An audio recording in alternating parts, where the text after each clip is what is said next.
Alô?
Tertúlia.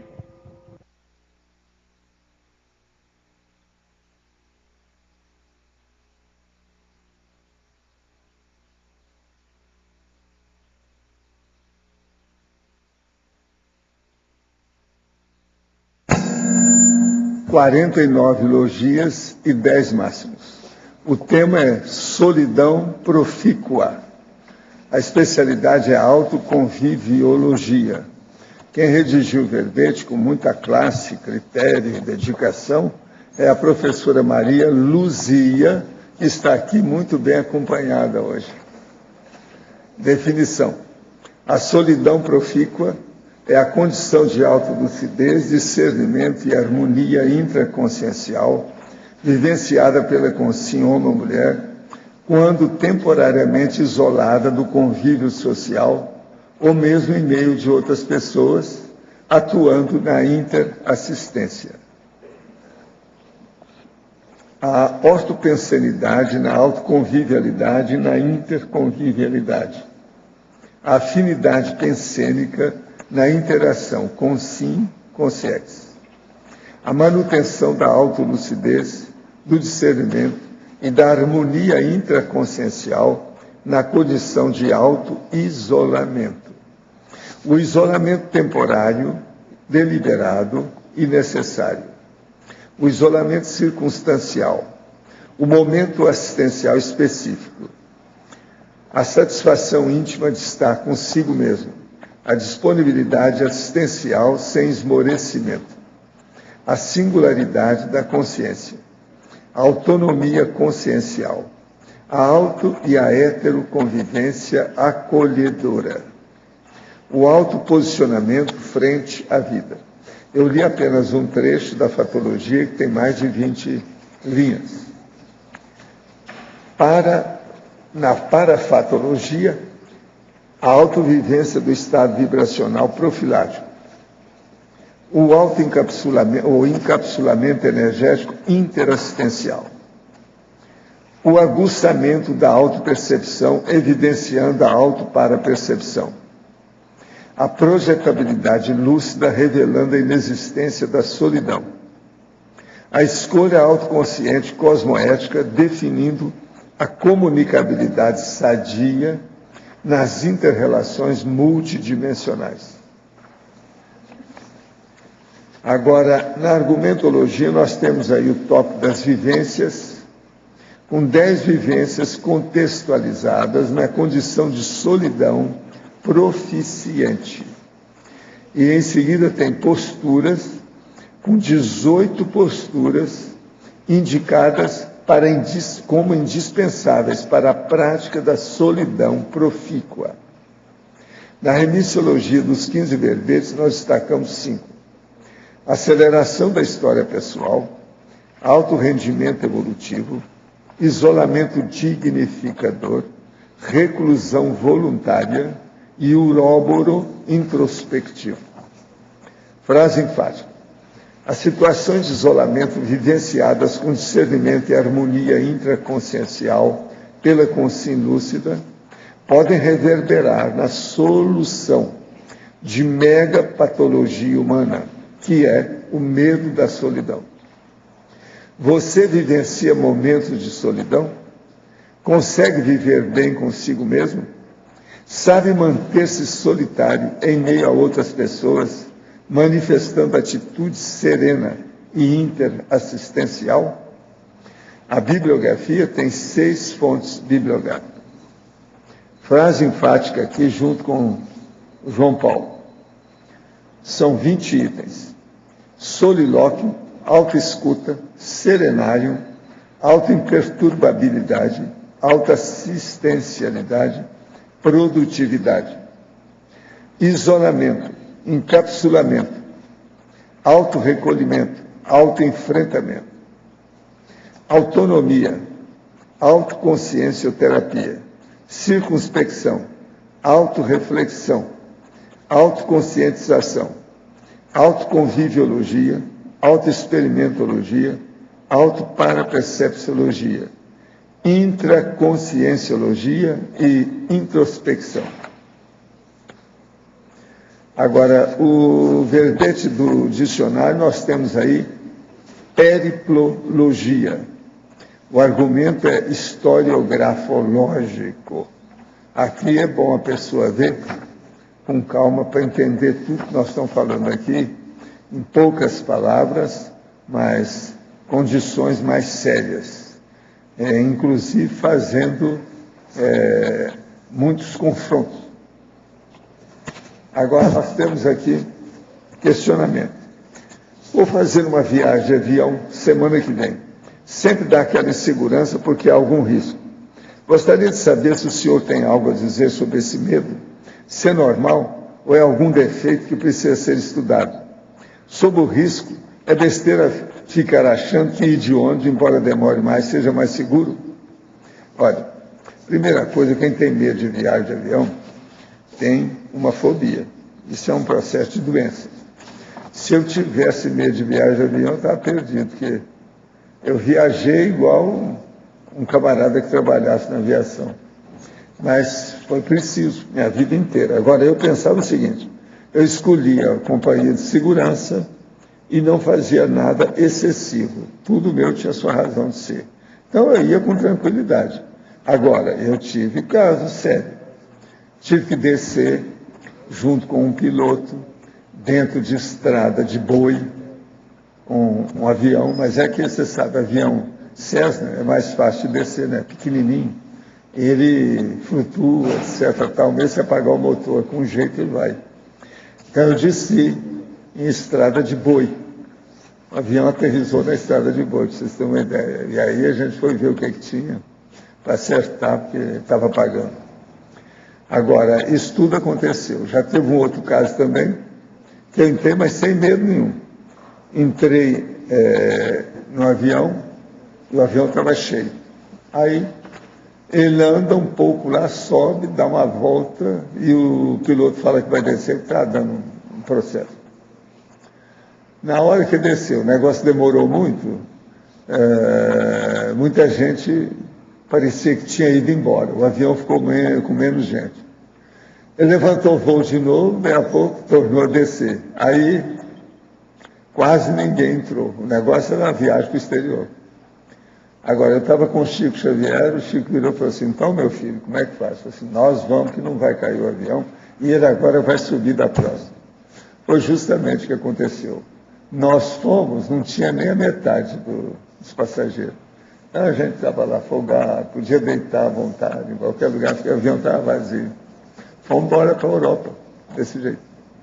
Isso tudo aconteceu. Agora, o melhor da história. Na primeira subida do avião, tinha uma multidão no aeroporto para despedir da gente, batendo palma, aquela coisa toda. Quando a gente voltou, não tinha ninguém no aeroporto. E ele voltou ainda, outra vez, não tinha ninguém. De modo que viagem de avião é o seguinte, a gente não pode ter medo. Agora, se você tem medo, é um problema. Tem gente que tem paura. E outra coisa, isso não é bom, porque pode dar infarto lá no avião, dar alguma coisa nesse sentido. A gente tem que ir com segurança. Agora aqui, se você tem medo, até levantar e andar é um perigo. Então eu lembro só disso. Você não tem medo de andar, por exemplo, na rua? Você não tem medo, por exemplo, de pegar um táxi na cidade, aí uma metrópole, é um perigo. Às vezes é muito mais perigoso que andar de avião. Precisa ir com calma, tem que ver como é que é, tem que ter confiança. Agora, a nossa verbetógrafa. Fatologia, página 54, quarta linha, de baixo para cima. O autoaprisionamento à comunicação digital. Hoje, a maioria da população vive interligada por incontáveis meios de comunicação o tempo todo, 24 horas, parecendo até um vício maldito, encontra fluxo com a solidão profícua e tão essencial. Como reverter esse fluxo, que pelo jeito veio para ficar? Comunica-se com quem está no Japão online, mas não com seus familiares dentro da própria casa, nem se tem momentos de reflexão solitária. De que modo chegou vivencialmente a esse tema de estudo, solidão profícua? Qual foi seu histórico? Pois é, parece que tem duas perguntas aí, né? Tem duas. É como... O autoaprisionamento e como é que você chegou na solidão profícua? Solidão profícua, porque essa, na verdade, é a minha história de vida, né? É uma autobiografia.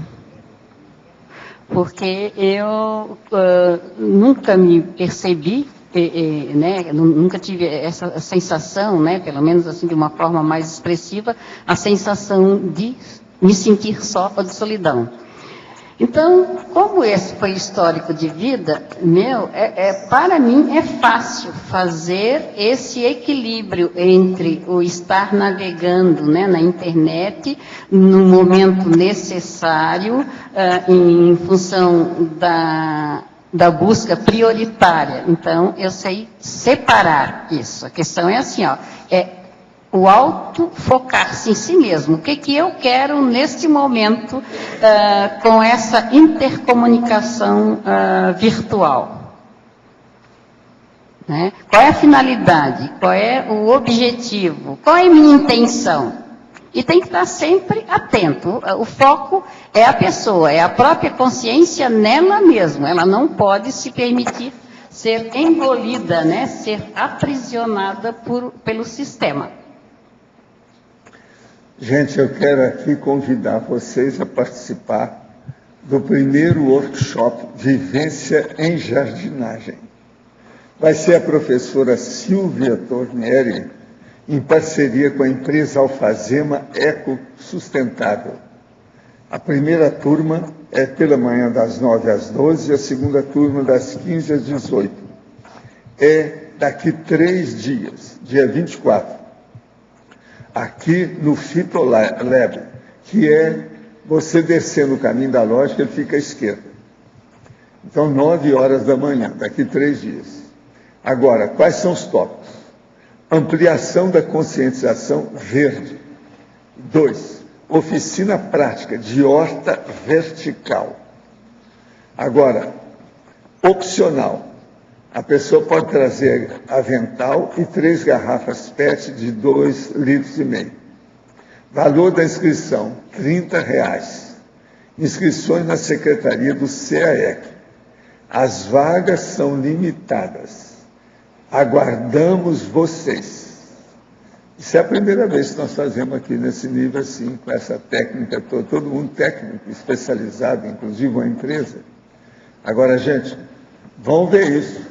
Aqueles que gostaram do jardim que nós estamos começando a fazer lá na porta de casa, devem aparecer para ver isso aqui.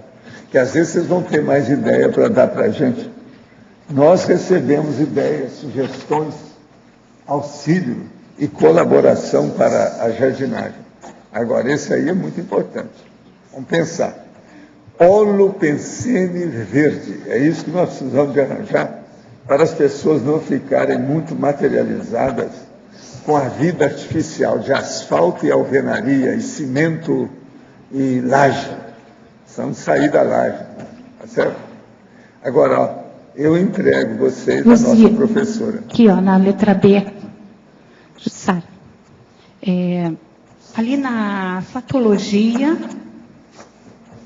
na quarta linha de baixo para cima, bem no finzinho ali, as posturas sustentadoras do despercebimento. Podia falar um pouquinho, hein?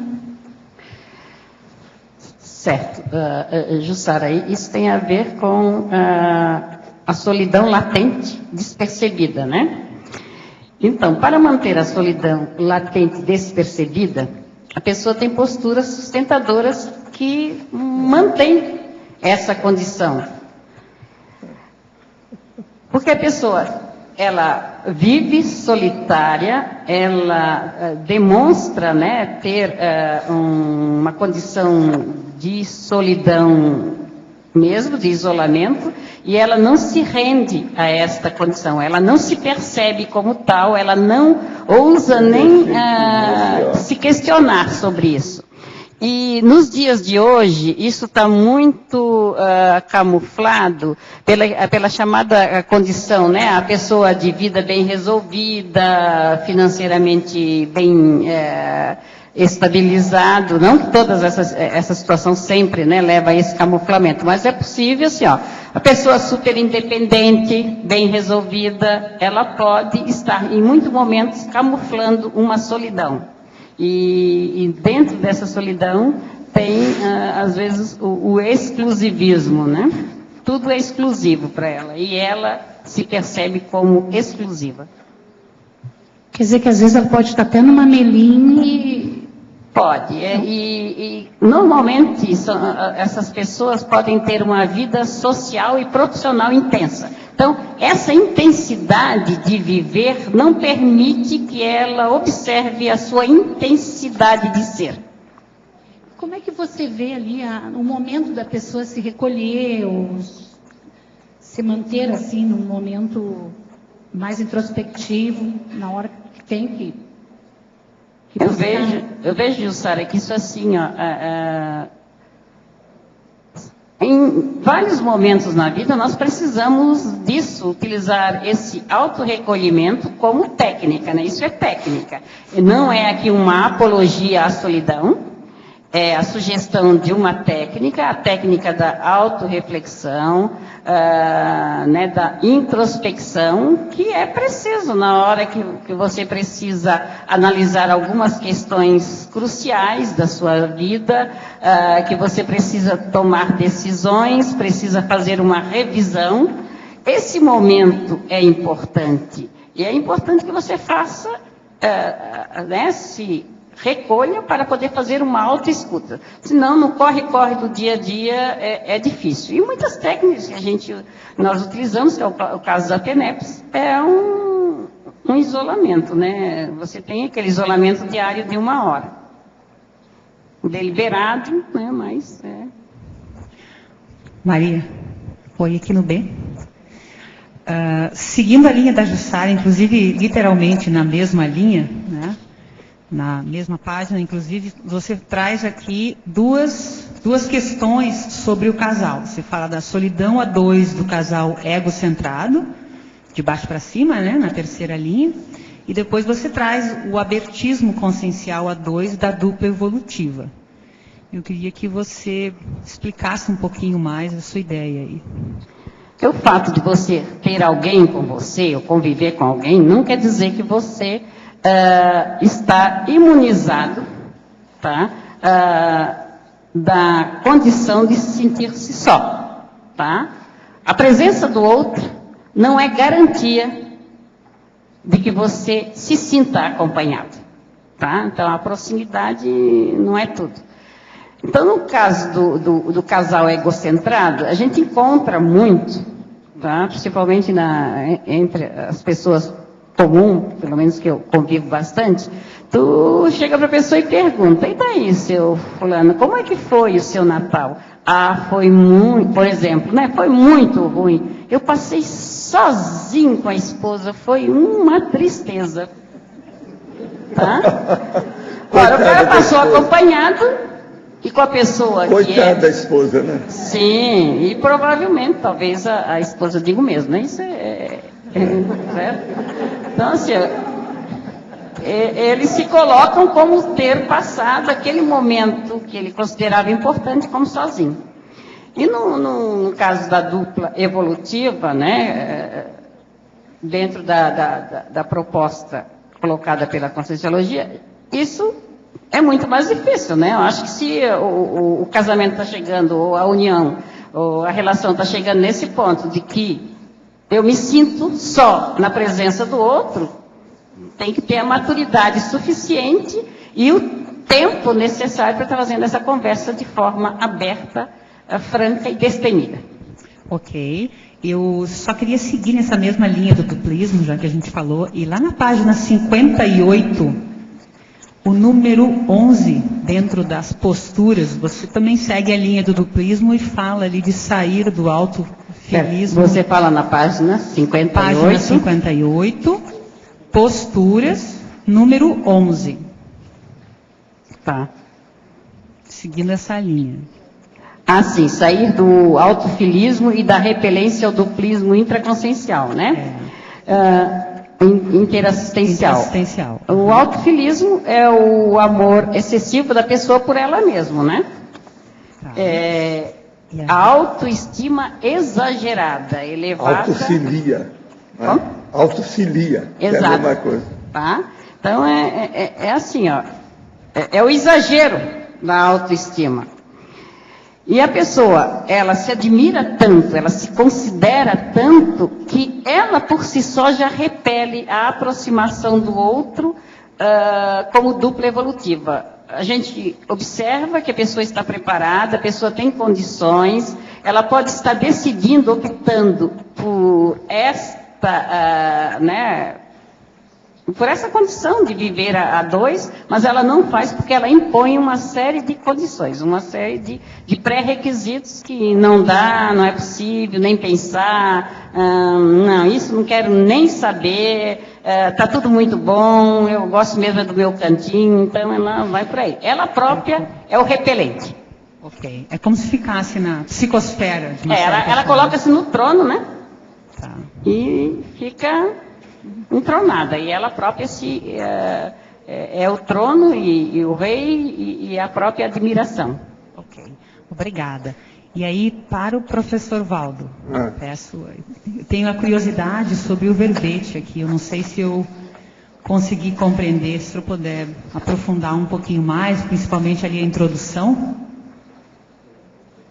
Periplologia. A introdução. Isso. Os parabanhos energéticos são as liturgias físicas e extrafísicas modernas, em pleno século XXI, substituindo os ritos históricos da antiguidade. Por exemplo, os rituais de sacrifícios sangrentos a Sirte e as autoperturbações aos efluos vulcânicos das Pítias do oráculo de Delfos. Sabe que você está falando em Pítia aí, ó? Vê? Vocês. O caso todo é o seguinte, nós não precisamos de nada disso mais. Se uma pessoa hoje tem uma certa lucidez, só com o parabanho ela já sente energia, já vê a presença das pessoas, de alguma consciência, e ao mesmo tempo ela pode transmitir isso, ela comunica. Esse processo do parabanho ele é contagioso, mas positivo. A energia pode ser sentida por quem tem sensibilidade. Isso então é a parabanhologia. Isso mudou tudo. Não precisamos mais daqueles rituais antigos, da coisa toda, para a pessoa fazer contato com a extrafisicologia. Mudou tudo. Agora, outra coisa que eu queria falar aqui, não posso deixar, dizer ao nosso companheiro, professor Laíno Rocha, que hoje vai ter uma boca livre com a inauguração de 3 laboratórios que estão, reformados.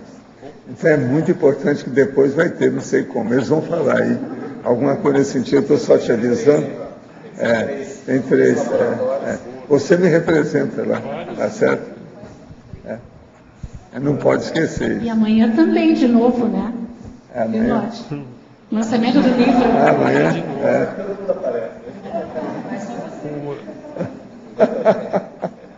Você é o ícone.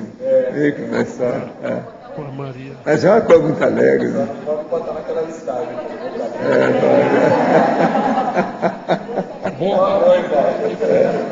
Cara, sério. Aqui, ó, reinauguração dos laboratórios do CEEC. Data hoje, 21/4. Horário, após a tertúlia. Local, laboratório do EV. Haverá sorteio de 20 créditos de laboratório, é muita coisa. E vai ter um bolo. Aguardamos a todos. É a gestão do CAE que está falando. Quer dizer, vai ter um bolo, eles não estão dando bolo para você, é bolo de comer. E outra coisa, sorteio de 20 créditos de laboratório. Gente, 20 créditos é a opção, hein? O laboratório vai começar só dado. O povo todo. 20? Muita coisa. A Maria... Só para falar, professor, alô? Por favor. Alô? Aqui na página 55... Alô, alô? Estão ouvindo? Tá. Acho que não, né? 55, Arlindo? Só sobre os laboratórios, gente, para participar do sorteio dos créditos, tem que colocar um nome lá no laboratório de EV, e a gente vai estar sorteando, na verdade são 2 pessoas sorteadas, cada pessoa vai ter direito a 10 créditos. Mas para isso tem que comparecer lá, colocar o nome na lista e a gente vai sortear na hora. Tá bom?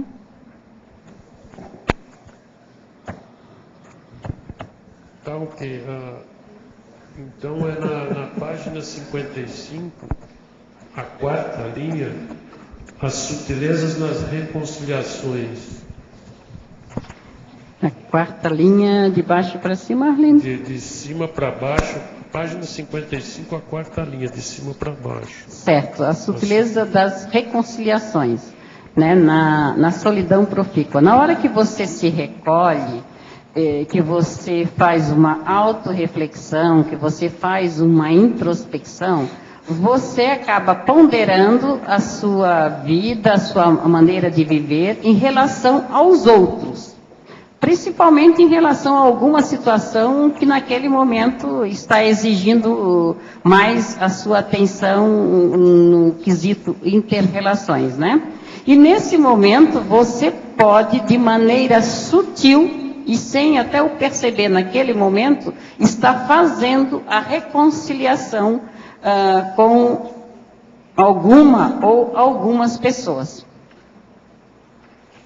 Tá ok. Na efeitologia, na página 55 mesmo, a primeira linha, depois segue o efeito do afastamento social programado na condição da estratégia para as autorrevisões.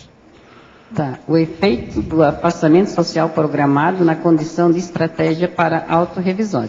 Então, na hora que você programa, né, e decide ter um afastamento dos seus grupos de convivência, isso como uma estratégia, né, como na condição de estratégia para autorrevisões, isso tem um efeito.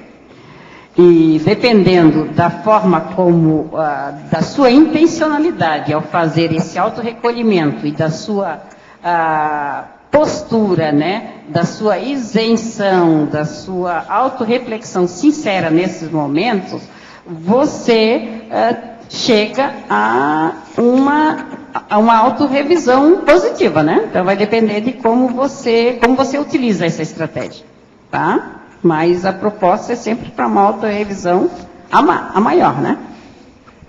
Tá, ok, obrigado. Agora, o professor Valdo, aí, essa periplologia, você colocou essa expressão, porque périplo, ela fala em circunnavegação, etc. Então, seria um caminho percorrido... Mas aqui, justamente isso. Um caminho percorrido nisso tudo aí, né? Historicamente falando. Se puder dar uma ampliada nessa conclusão aí, governologia. Aonde? Conclusão, governologia. Assim, cada vez mais, os pseudo-mortos continuam a governar os pseudos-vivos, exibindo na intimidade dos micro-universos das consciências sensitivas a sobrevivência dos falecidos continuando vivos no além. Você sabe que isso vem já há alguns séculos, que eles falam que os mortos continuam governando os vivos. Mas são pseudo-mortos, são pseudo-vivos.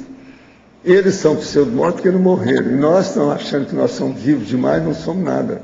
Aqui, essa vida animal é a menos viva nossa. É a vida menor. A vida real é dos mortos.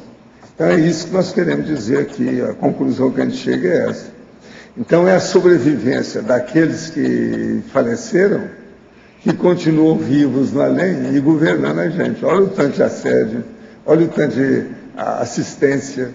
Nós mesmos ontem falamos daquele... Quantas pessoas aí, são dezenas de amparadores que nós temos aqui hoje, e que a gente já consegue identificar, até classificar, ver qual o perfil de cada um, etc. Então, isso é que é o processo do périclo, que é esse problema da evolução, você caminhar dentro do processo contínuo da evolução. Tá, ok, obrigado. Luzia, sim. Sabe de novo. Dá uma força aí para os gaúchos. Aqui na página 55, na fatologia... Alguma coisa sobre gaúcho tinha que sair aqui hoje, de qualquer maneira. Não, é verdade, mas é de lá. Não, eu sou, como Você se diz, eu sou trabalha catuxa, né? Catarina feito gaúcha, Sei, catarinense. mas é a gauchada. Com Catarinense, a gauchada. Exato, a gauchada, há 36 anos já. Podia falar um pouquinho lá na última, na 55, na fatologia, lá no último, na última linha, mega fraternidade presente na interatividade entre os princípios conscienciais. Poderia repetir, Jussara? Então, é na página 55, é na fatologia ainda, né? A última linha. Na fatologia. A fatologia, a última linha da página, da página 55. Tá. Mega fraternidade presente do outro lado. Certo. A mega fraternidade presente na interatividade entre os princípios conscienciais, tá? Então, o seguinte, todo esse movimento, né, que a gente faz de estar só, a consciência se recolhe, a pessoa busca, né, o soliloto, tudo isso é em função dela, digamos, ficar mais centrada em função da grande objetivo da vida, que é assistir as demais consciências que convivem com ela, né? E na hora que ela consegue essa interatividade entre os princípios conscienciais de uma forma mais equilibrada, ela acaba entrando na mega fraternidade. Ela consegue exercitar a mega fraternidade a partir da interação com todos os princípios conscienciais. Então, assim, você não pode preconceituar nenhum princípio consciencial. Todos têm que estar, né, em tese, como objeto da sua assistência, no momento que for necessário, no momento que você for exigida. Tá? Obrigada. Zia, sim. Aqui na página 56, tem ali na polinomiologia, você pode esmiuçar ali o segundo polinômio? Polinomiologia, o polinômio... O segundo, o autorrecolhimento. Tá, o autorrecolhimento para olhos, para ouvidos, para exposição e para intervenção. O que acontece? Na verdade, como nós vivemos numa realidade multidimensional, onde a realidade intrafísica convive com realidade extrafísica e... a morte não existe, as consciências estão aí, tanto as consciências de pensenidade ou as consciências amparadoras quanto as consciências assediadoras, estão de para-olhos voltados para nós, né? Daí é porque a solidão não existe, que nós estamos sendo vigiados o tempo todo. Também estão de para-ouvidos. E nós estamos continuamente em para-exposição. E daí resta perguntar qual é que é o link pensênico que você está fazendo para receber a para-intervenção. A para-intervenção que você recebe é uma para-intervenção de amparador ou é uma para-intervenção de assediador? Isso depende da sua saúde pensênica, da sua afinidade pensênica. O que você está pensando nesse momento em que você... se autorrecolhe, porque o para-olhos e o para-ouvidos estarão sempre voltados para você. Professor, na periprologia, ali no verbete do dicionário, a comparação com para-banho e essa questão que o senhor comenta na introdução da substituição dos ritos históricos, das pítias, etc., pelo para-banho, você poderia aprofundar essa questão dentro do périplo evolutivo? Não, pensa bem, é o processo de você ter as parapercepções. As pítias tinham que entrar naquele processo das aspirações, dos gases vulcânicos, para ela entrar em transe. Nós não precisamos de nada disso, entende? Agora, isso é uma das coisas, mas tudo que se usou, os problemas todos que foram usados através de milênios, em matéria de iniciação, nós não precisamos de nada disso. Eu percebo aqui a consciência, na mesma hora recebo aquele banho de energia, a outra pessoa que está perto de mim já sente. Nós já passamos por cima de tudo isso. Acabou tudo. Por isso que eu dou valor para banho. Agora, veja, é preciso saber chegar nisso, ter confiança, maturidade, experiência do assunto. Enfim, vivenciar o problema. Então, basicamente, nesse verbete que o senhor está comentando que o domínio energético substitui todos esses rituais, todas essas coisas. Essa bobajada toda de cerimônia, de religião, do diabo a 4 que tem por aí, diabo a 40, 400, 4.000, diabo de todo tipo. Através de milênios. Agora veja, estuda aí. E outra coisa, o povo não está sabendo nada disso. A ciência convencional é materiológica, é eletronótica, não entende nada disso. Os parapsicólogos não assumem a condição deles para eles mesmos ser sensitivos. Quer dizer, quem está falando isso aqui claramente, com um soco na cara e fratura exposta, são só nós mesmos ter saído. E isso ainda vai, assim, acho que há algum tempo, bom, muito bom por aí afora. Tem muita tradição religiosa boba e burra, e muita tradição também dos PhDs, né? Até superar isso aí, como é que vai ser? É muito dogma, tanto da ciência quanto da religião. A gente tem que superar isso tudo. Agora, o problema nosso é um só, descrenciologia. Jogar isso na cara de todo mundo. Leva a descrenciologia, leva aquele o banner do princípio da descrença para a sua instituição, para ver se... Mas ninguém, até hoje, ninguém quis levar. Eu já ofereci isso muito. Há algum tempo atrás, aí eu tinha aqui um solto para dar. Você quer levar isso aqui para levar para a sua instituição?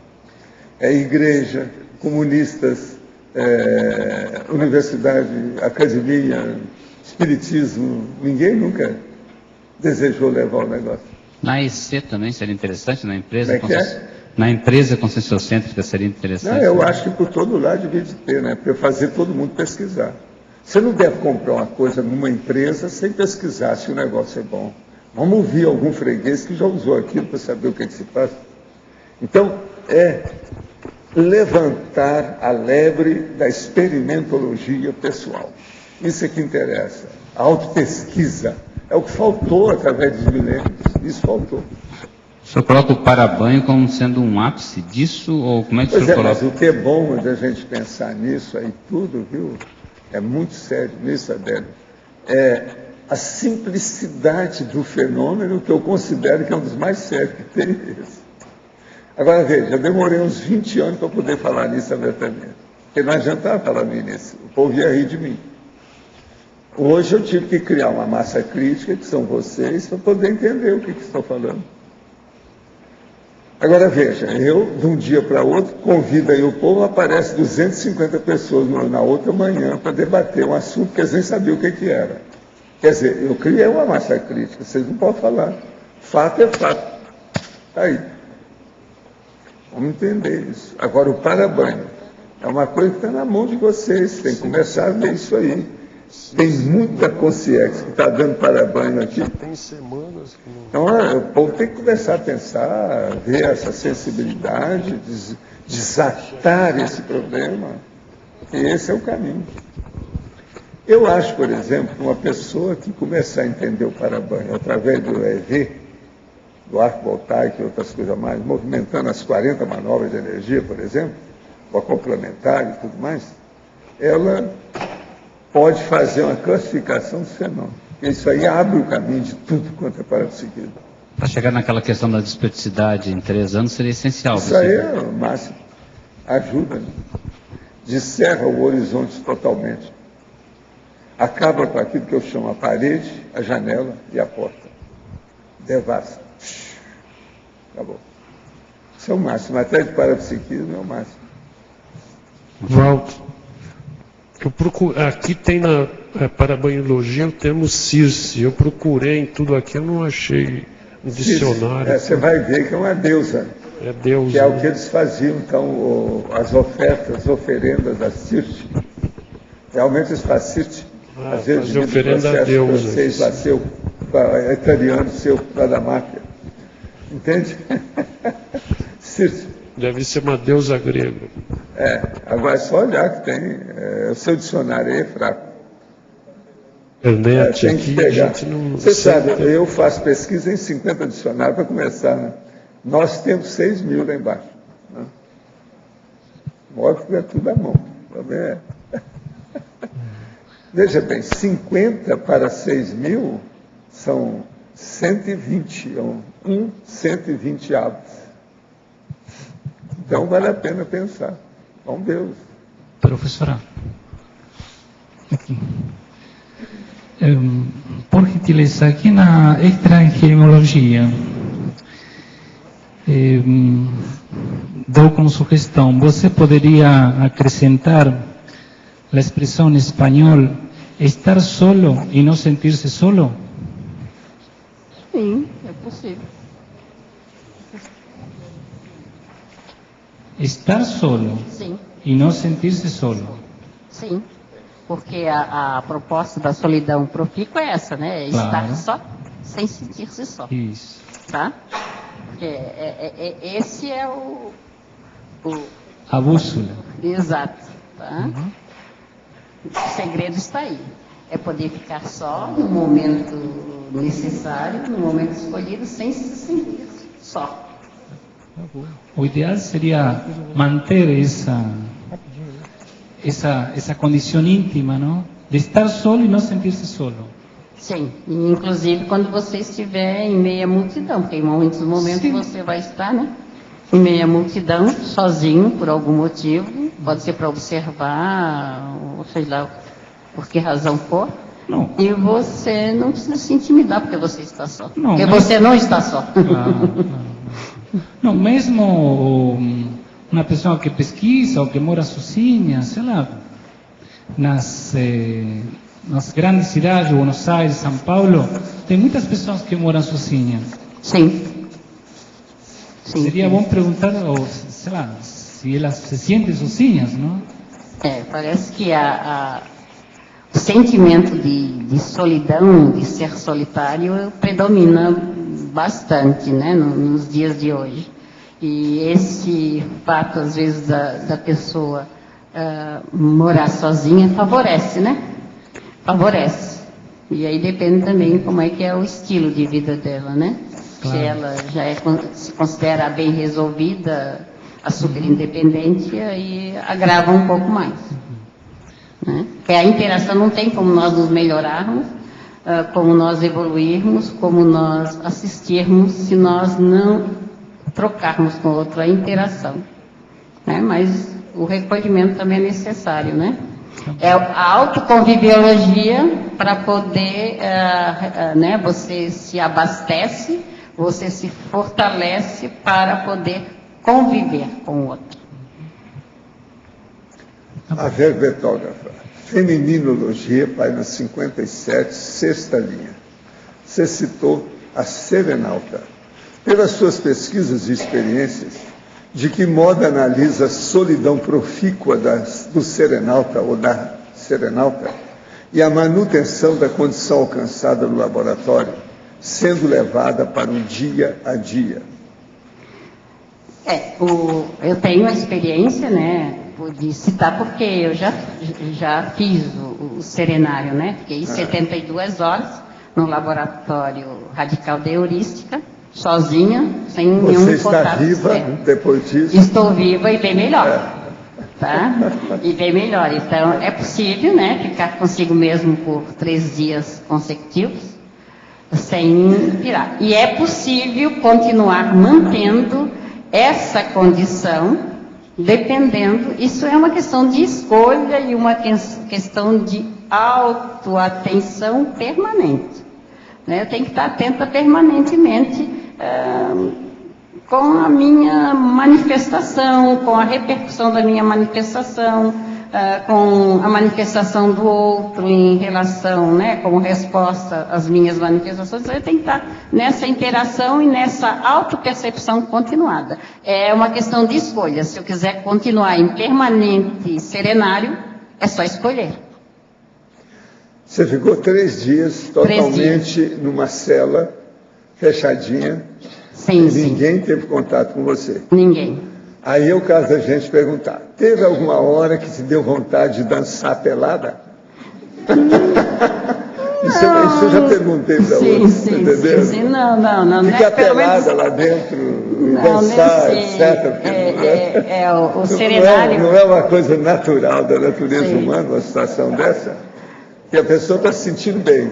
Sim, aquele fundo infinito lá do quarto aqui, né? É muito... Agora, muito outra coisa, você escreveu alguma coisa nesses 3 dias?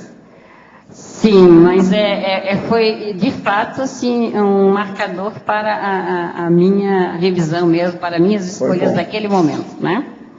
Mas e me permitiu estar escrevendo a solidão. A solidão. Profícua. Exato. Agora aqui, Haver Betógrafo, Efeitologia, página 55, 4ª linha. O efeito imediato da renovação interior, aumentando o fluxo da demanda assistencial. Poderia comentar? Certo, na efeitologia. Efeito, 4ª linha. O efeito imediato da renovação interior. Não estou vendo. Certo. Porque assim, ó, o efeito... na renovação interior, aumentando o fluxo da demanda assistencial. Ora, se eu faço uma renovação interior intraconsciencial, uma reciclagem íntima, isso terá um efeito. E se eu fico bem melhor, bem mais equilibrada, bem mais lúcida, eu vou estar mais qualificada para a assistência. Então, se eu estou mais qualificada, é a questão podemos fazer uma comparação, né, com a especialidade de medicina. Quer dizer, se o médico se especializa mais e mais, ele vai receber cada vez mais demanda complicada, né, e provavelmente mais demandas, porque ele é especializado. Então, assim, ó, isso é um resultado natural. Se eu me especializo, automaticamente o efeito será uma demanda maior. E isso eu consegui testar, né, na prática, quando eu estava escrevendo o verbete, porque eu estava escrevendo o verbete aqui falando da imperturbabilidade, e quando eu escrevia, sentado, né, lá diante da janela, aí montou-se todo um circo, quase que de pronto da minha casa. E aí eu comecei a me incomodar e eu me perguntei, mas vem cá, se eu estou falando de imperturbabilidade e eu estou querendo me perturbar, como é que é isso? Como é que eu banco essa demanda aí? E aí eu tive sim que bancar a demanda e conseguir, acho que encaminhar a assistência. Interaciologia, página 56, 2ª linha. Poderia abordar a interação domínio energético, equilíbrio psicossomático e rigidez pensênica? Interaciologia? Interaciologia, página 56, 2ª linha. Certo. A interação, domínio energético, equilíbrio psicossomático e rigidez pensênica.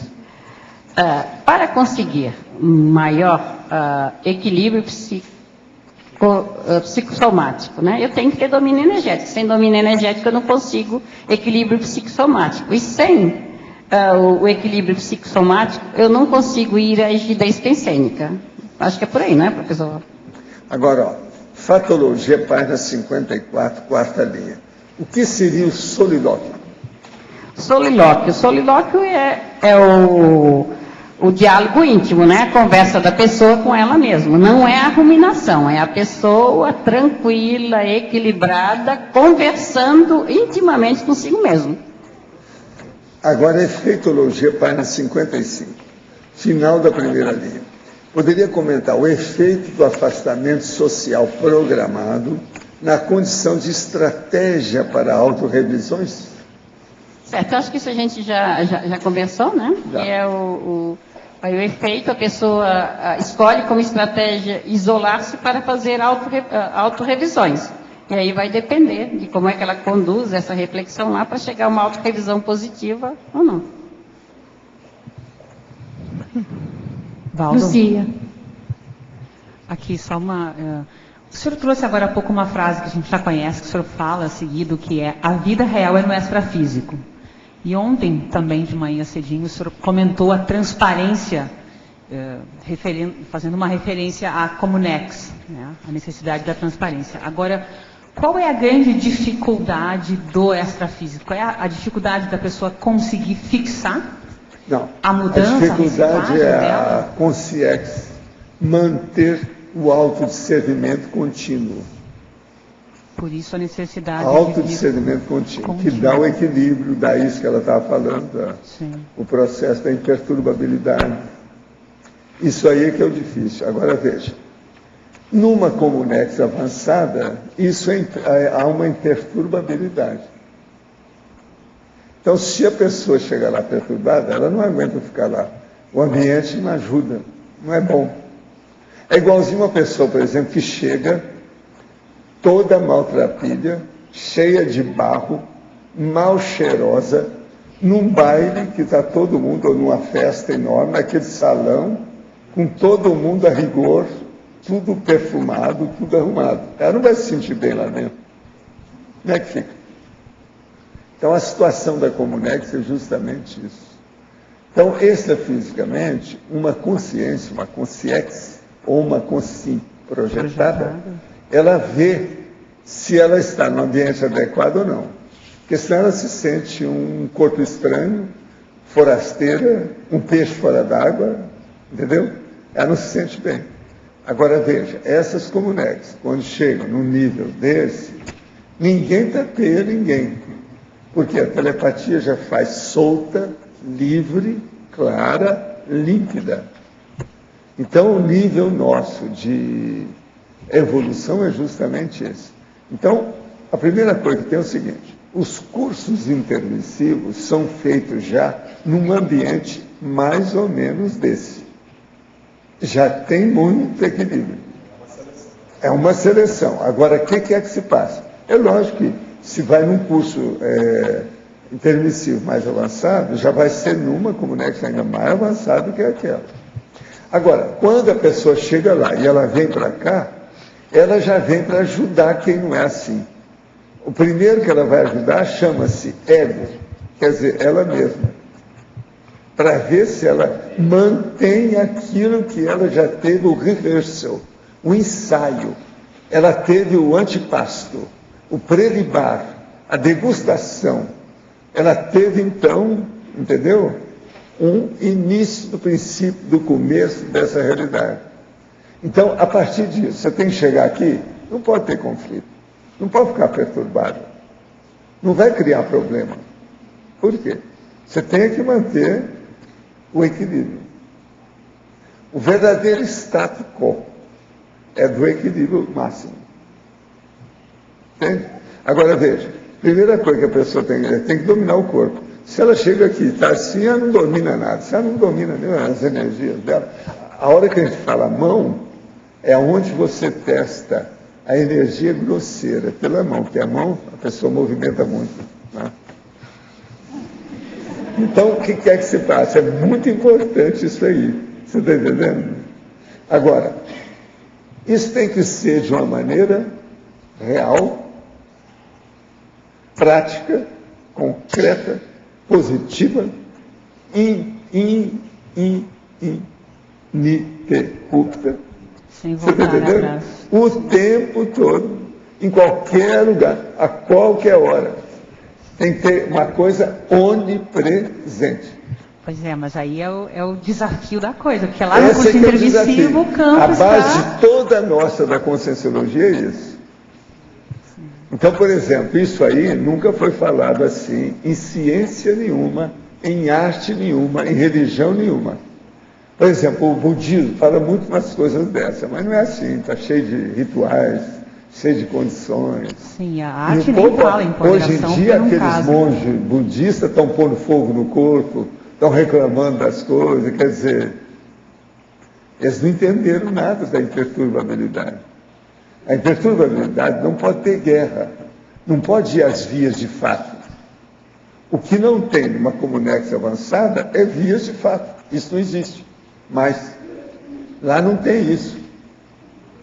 Agora, a necessidade da pessoa vir aqui e justamente trabalhar isso de forma mais desafiante é para ela gravar e retornar de uma forma mais fixada, porque lá fica mais difícil. Mas agora ela precisa de vir aqui, porque foi aqui que ela evoluiu para chegar nesse nível. Okay. E é aqui que ela tem que fazer os outros, ou pelo menos ajudar os outros a evoluir consigo. Ela não pode deixar para trás. Se os outros ainda não alcançaram, ela já alcançou, a responsabilidade dela é maior. Então, veja, vocês intermissivistas têm uma responsabilidade enorme. O evoluciólogo vai cobrar isso de vocês. O que vocês estão fazendo? É bom ir lá na Consul, na Apex, na OIC, tem que se virar por aí. E outra coisa, lembrar como é o processo de energia. Começa por esse curso aí, o Holopensene Verde.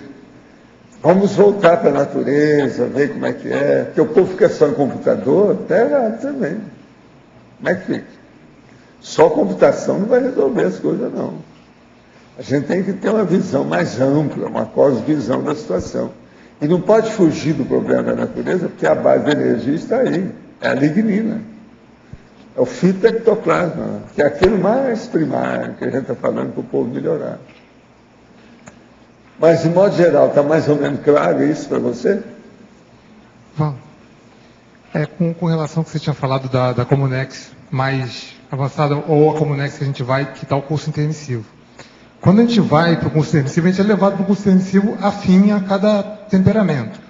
Quando o intermissivista tem o primeiro contato... O primeiro contato é feito no local de transição ainda muito renquém, né? Tem 50% de matéria, 50% de consciência.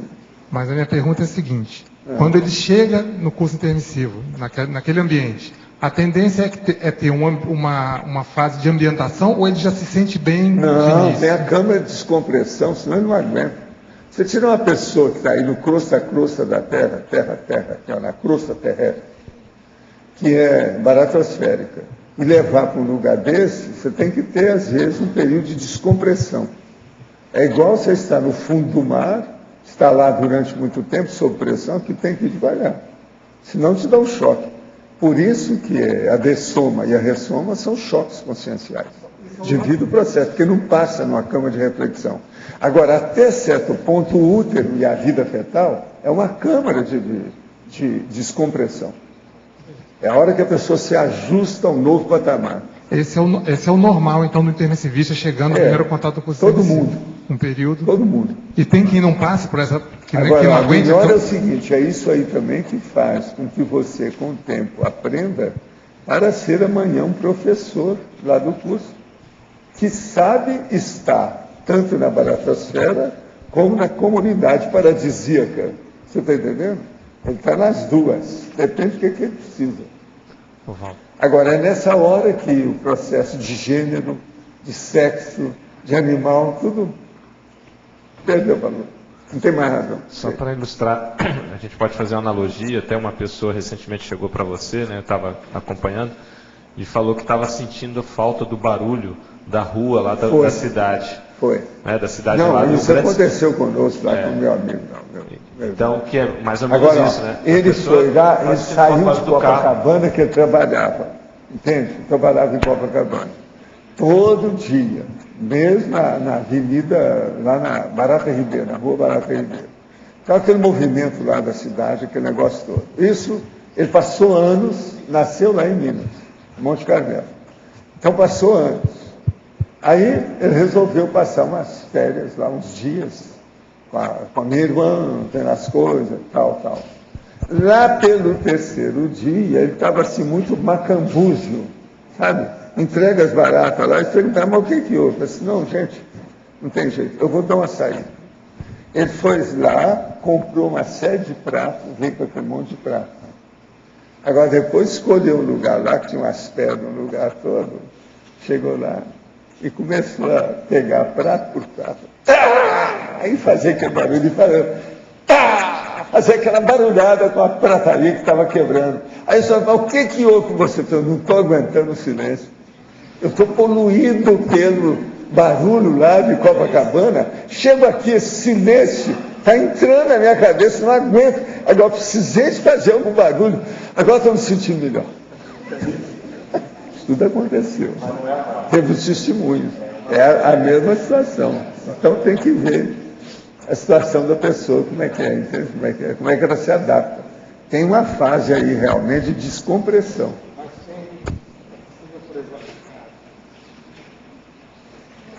O intermissivista não aguentar essa fase? E nem ir para o curso intermissivo? Não, tem cara que eles falam, você já está no ponto de fazer o curso. Vamos lá, ele vai. Ele chega lá, vê o ambiente, vê aquela coisa, fala, não, eu preciso de mais tempo. Ele sai, cai fora. Tem gente assim. E outra coisa, eles respeitam toda a opinião da pessoa, ninguém é forçado a nada. Agora, é incrível, né? Eu já vi isso fisicamente aqui, a hora que nós queríamos ampliar as funções de uma pessoa, ela veio e falou assim, eu quero evoluir, mas não quero isso tudo. É menos, não tanto. Menos do que isso. Então, tem de tudo, é a natureza humana. Professor, eu queria que o senhor voltasse essa questão da descompressão. O senhor falou que a gravidez seria uma maneira da descompressão para entrar no intrafísico. Até um certo ponto, o problema do útero. Não, mas eu quero ir no outro lado. Eu quero ir no fato da dessoma, que é um tema... A dessoma também. Por exemplo, o que é UTI? O que é essa fase terminal? Eu já vi casos de UTI impressionantes. Às vezes não é bem UTI, a pessoa está em casa lá, praticamente quase que um semicoma lá, qualquer coisa, muda, melhora, volta, às vezes meses. O que está acontecendo ali? É a câmara de descompressão do desassédio. Então, naquele problema, cai a idade da pessoa, tudo que ela fez, ela fica fazendo evocação dos assediadores. Então, eles vêm e eles vão começando a desbastar aquilo, para aliviar quando a pessoa dessomar. Porque senão, a hora que ela dessoma, ela cai numa cova de serpentes da baratosfera, entende? Ali já vai aliviar a pessoa. Eu sempre falei, vai devagar, trata bem a pessoa no fim da vida, vai com jeito, porque às vezes está se preparando para dessomar, a pessoa não está preparada. Então isso tudo tem que ver, é uma UTI natural. Isso já se trata de uma descompressão assediadora, no caso, né? Tá tirando a mas tem de todo tipo. Agora, a descompressão mais séria é para manter o equilíbrio do micro-universo consciencial, o equilíbrio da autopensenidade da pessoa. Isso. Agora, você sabe o que é descompressão? Uma pessoa está no submarino, ela tem uma sala de descompressão. A hora que ela sai do negócio mais profundo e entra ali, para ela entrar no ar natural, na pressão normal do submarino, às vezes tem uma sala intermediária na hora que ela entra. Outra coisa, tem gente que faz isso também na astronáutica. Lá no satélite tem isso também. Professor, está rodando por aí afora.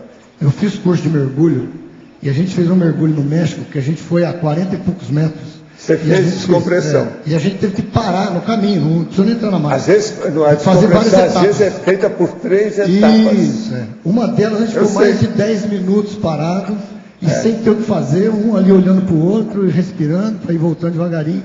Agora, até aclimatar o corpo. Isso. Tudo é processo de aclimatação. Entende? O problema todo é esse. Mas o problema mais sério é a consciência. É a lucidez da pessoa. Como é que ela faz para acalmar? Eu queria saber o seguinte, por exemplo, entre essa técnica que o senhor falou aí, da descompressão, do assédio, a projeção é uma das maiores que facilitam a pessoa se ambientar mais depressa. Demais. Né? Projeção lúcida. Tem mais alguma, por exemplo? Não, a coisa que mais a pessoa séria pode fazer é isso que eu falei no início. É a manutenção da autolucidez, do autodiscernimento. Você tem que manter uma autopensenidade límpida.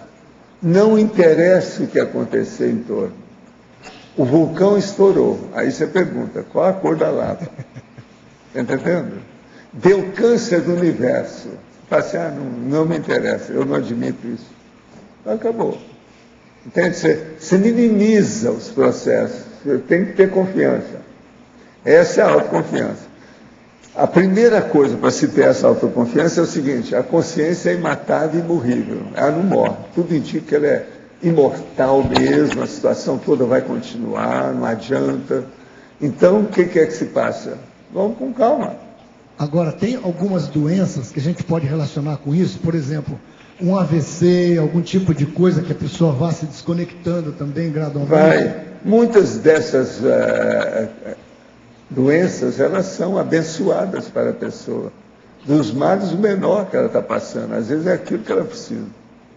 Tudo tem sua razão de ser. Principalmente quando são pessoas que têm um temperamento muito forte. Tem gente que teve uma doença grave, estava uma vida muito agitada, teve uma doença grave. Passou 3 meses na cama. Mudou a vida dele toda. Houve uma reciclagem natural. Porque ele parou para pensar no tapa, forçado pelas circunstâncias. A hora que ele começou a pensar, reviu a vida dele, fez aquela visão geral da situação, ele resolveu mudar. Então, aquela doença, às vezes, foi uma bênção. O máximo, é o que ele precisava.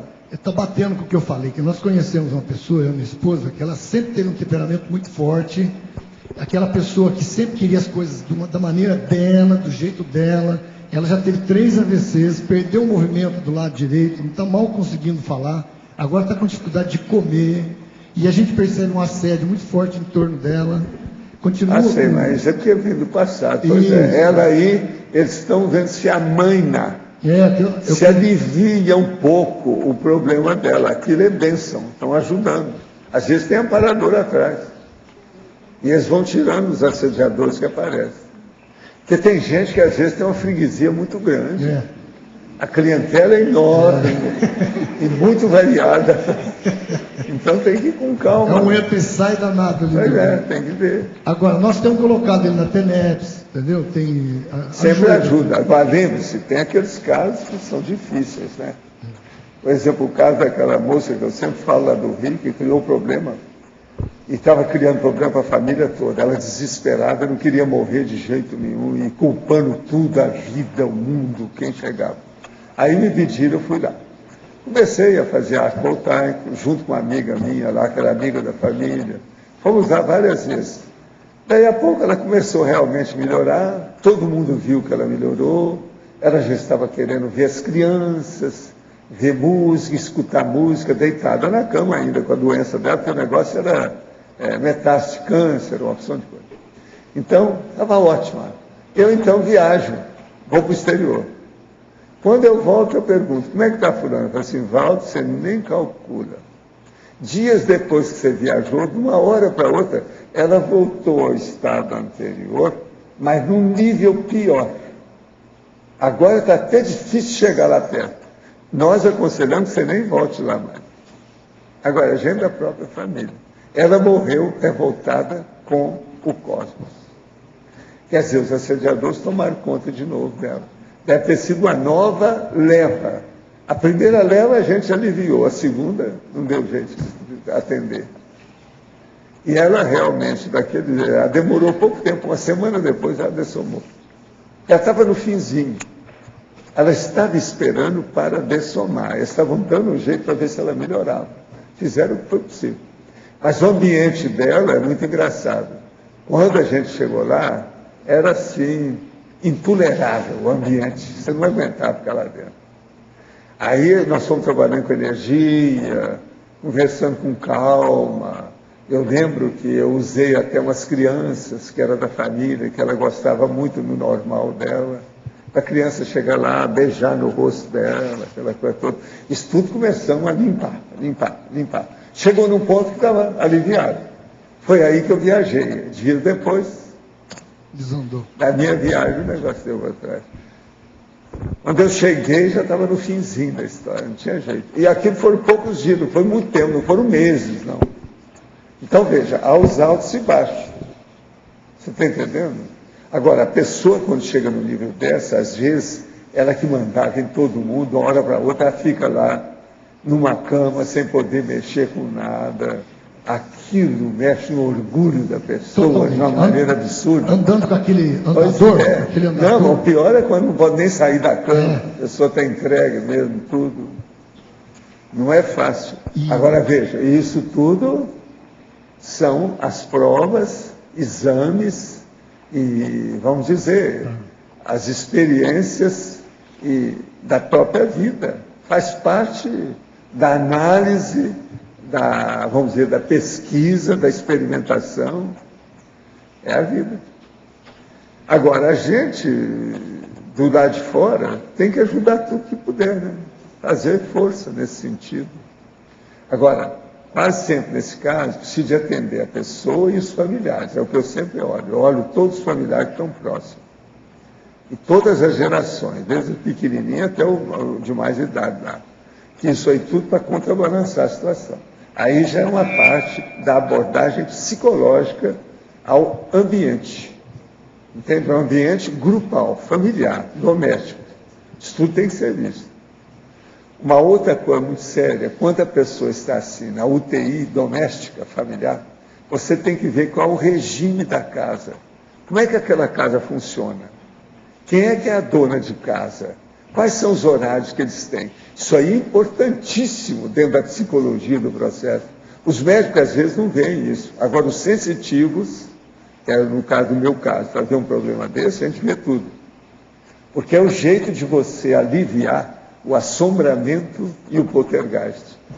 É assim que você faz o desassédio.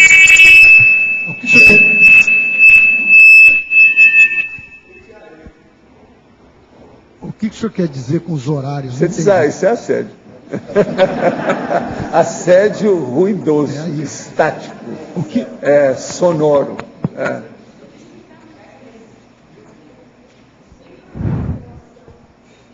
De quê?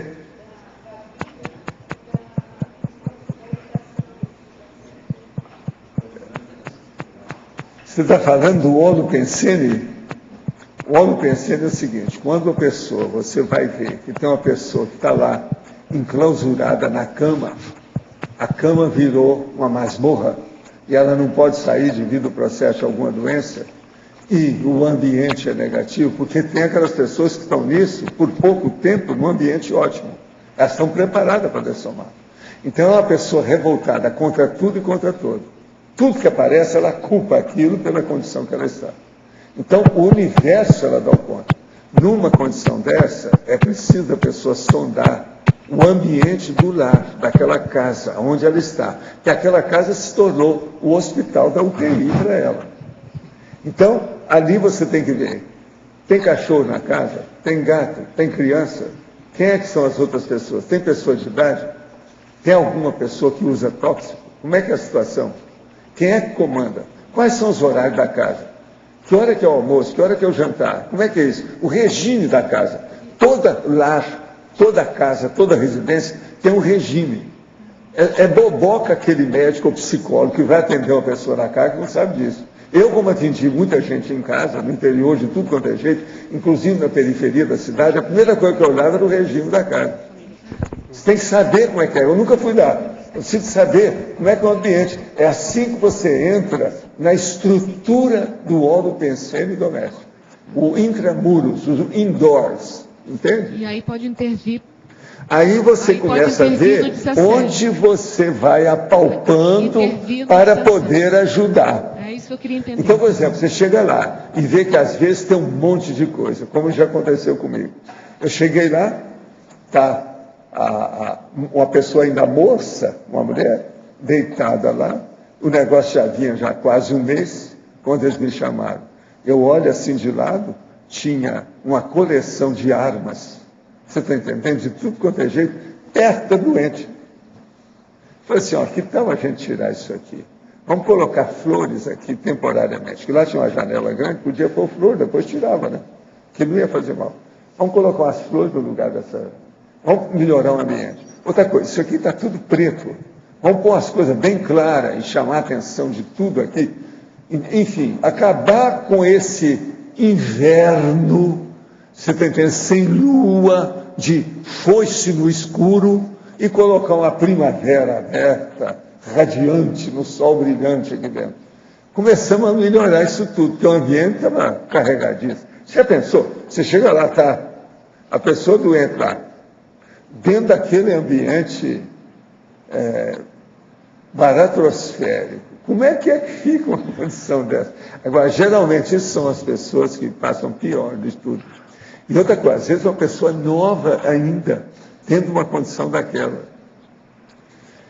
Aí é uma revolta, né? Eu começo a melhorar a pessoa, eu começo a ver a pessoa e começo a ver o resto, tudo que diz respeito a ela. Primeiro aquele quarto, depois o outro, se tem corredor, o que é que tem, o que é que o povo faz. Enfim, eu viro do avesso tudo. Agora, no interior, quando você começa a fazer uma coisa dessa, não tem jeito, alguma coisa vai melhorar. Não fica pedra sobre pedra, sempre melhora. Agora, ó, a maioria não sabe fazer isso, nem na psicologia, nem na medicina. Professor, eles fica só na superfície da coisa. Agora, essa questão, por exemplo, das pessoas de idade, elas se cercam muito com fotos, né? E o senhor fala que as fotos são um bagulho energético também, não é isso? São, então, álbum de família, às vezes... Foto de parente que morreu, que não sei. Tem álbum de família que cria um problema, mas veja, eles são inevitáveis e às vezes são muito necessários. Então, o problema é estudar, né? Qual é o álbum de família que está sendo falado aí? Como é que é? Professor,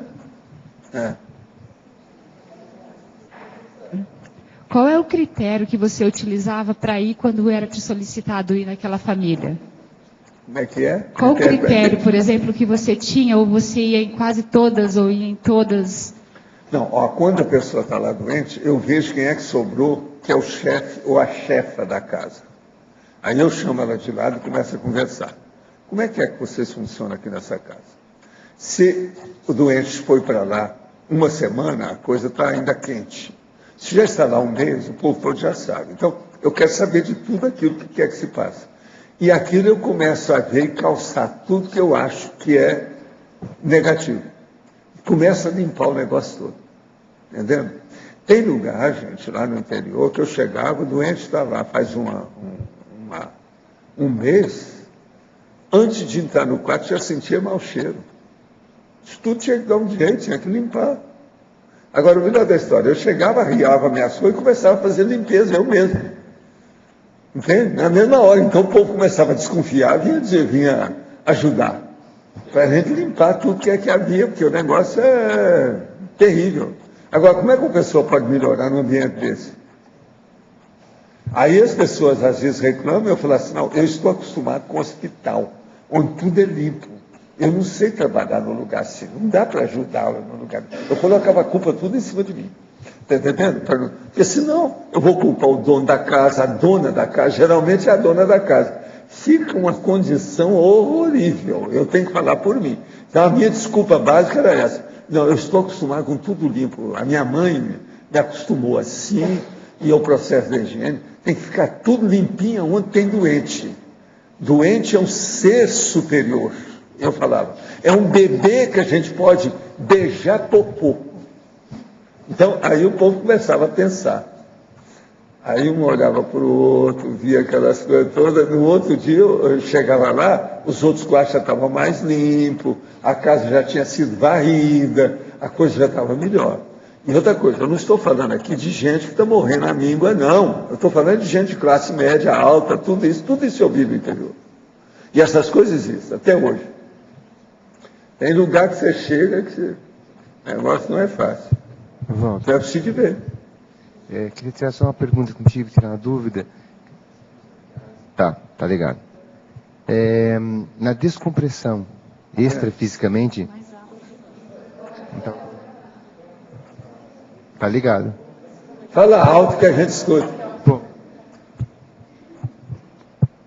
Então, na descompressão extrafisicamente, tem alguma relação isso com a segunda do estômago? É lógico que tem. Pois como é que uma pessoa vai chegar na segunda dessoma com lucidez, se a primeira dessoma, antes de dessomar, ela está toda perturbada? Ela vai, às vezes, ela dessoma e fica como parapsicótica pós-dessomática, ela não chega na segunda dessoma. Às vezes ela passa dezenas de anos sem nada. Não, na segunda dessoma depende do nível, o que é que ela alcançou com isso, como é que foi a situação. Aí muda. Entende?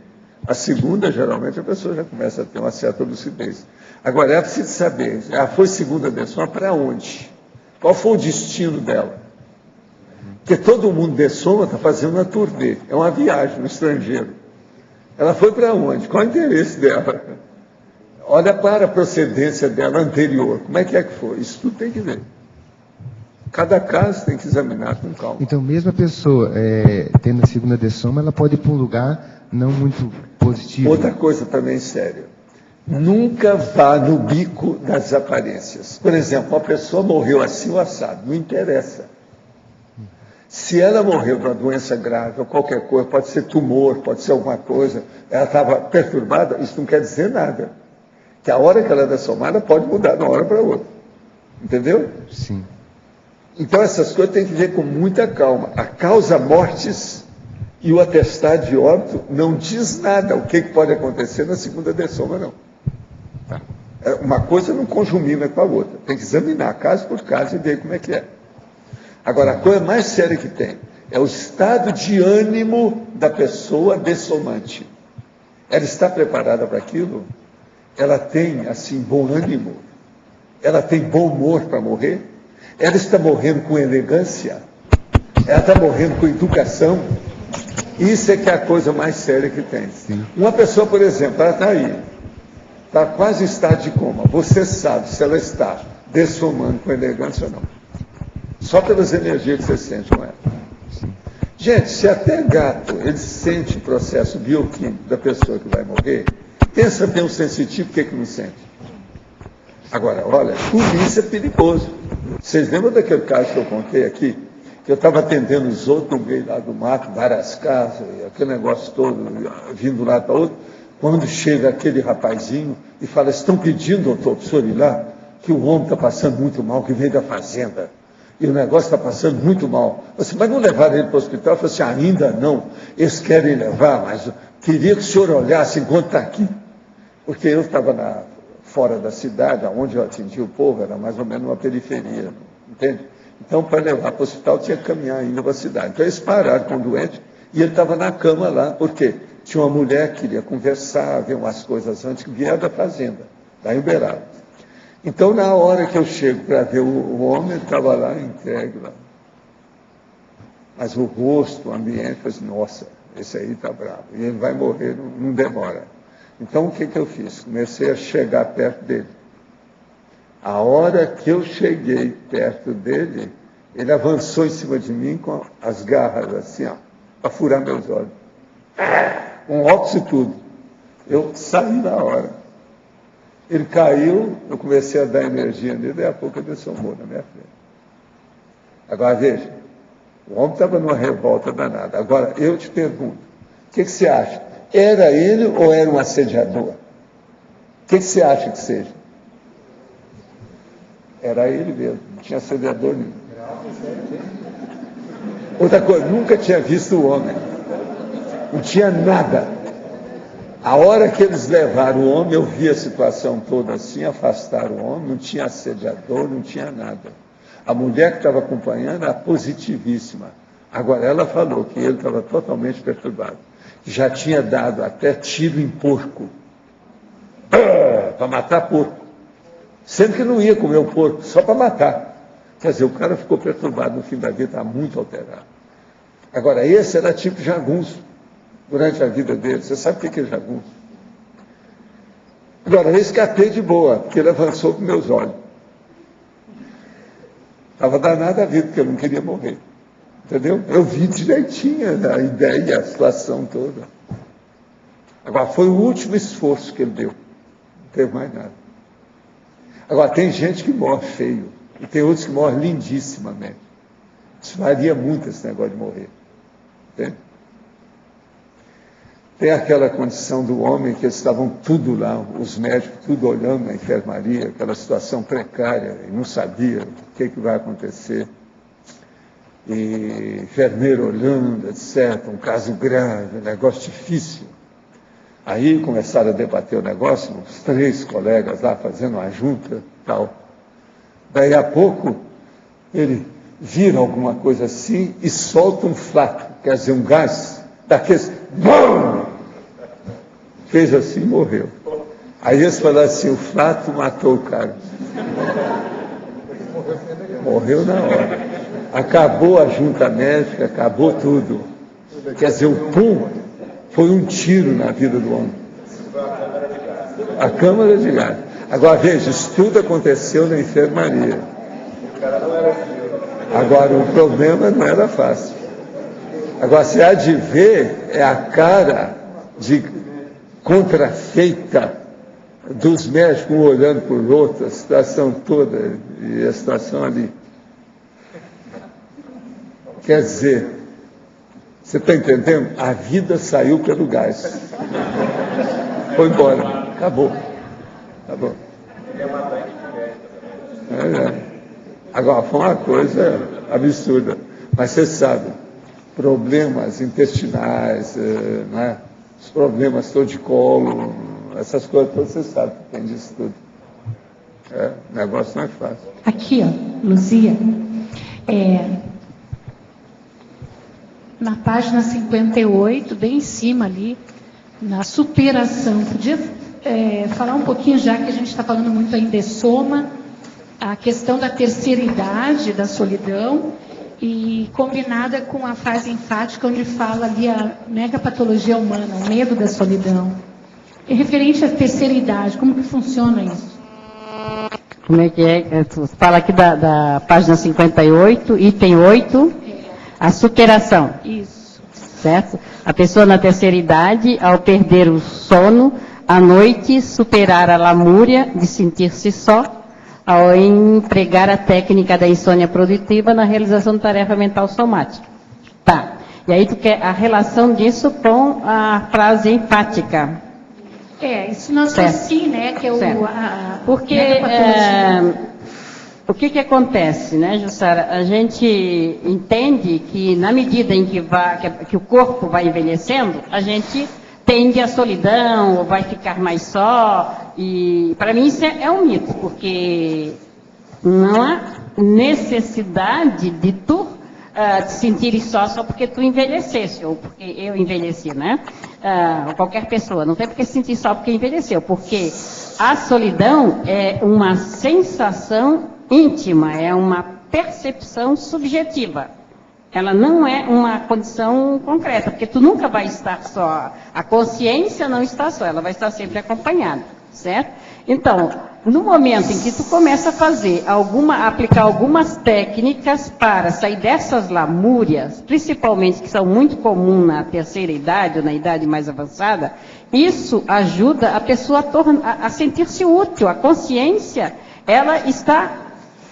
Não só a pessoa está em ativa e a consciência está alerta, ela está sempre autoconsciente. Então, nesse momento, o uso de técnicas ajuda muito, porque não tem a razão de sentirmos só em razão do fato de termos idade, né? Somos idosos fisicamente, mas enquanto consciência, nós permanecemos ativos, né?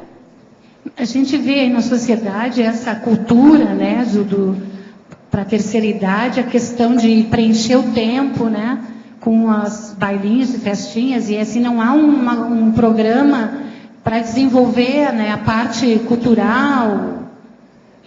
Então, quer dizer, isso fica uma coisa que dentro já se vê mais fácil isso, né? Sim, é a coisa de perder o tempo, de passar o tempo... né, de passar o tempo com coisas, né, simples, né, jogar carteado. O bom exemplo é do pessoal, né, que fica na praça jogando carteado.